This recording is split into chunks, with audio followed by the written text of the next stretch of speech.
Viewers, ইফতার, খেজুর,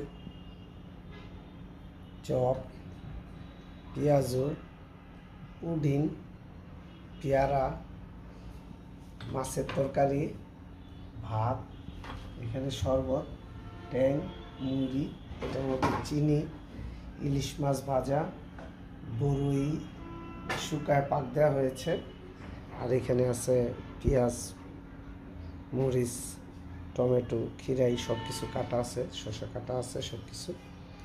তো আজকের ইফতারের জন্য এই আইটেমগুলি হলো আমার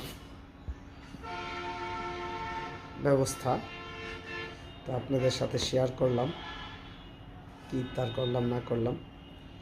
আমার পাশে থাকবেন, আমার চ্যানেলটাকে সাবস্ক্রাইব করবেন।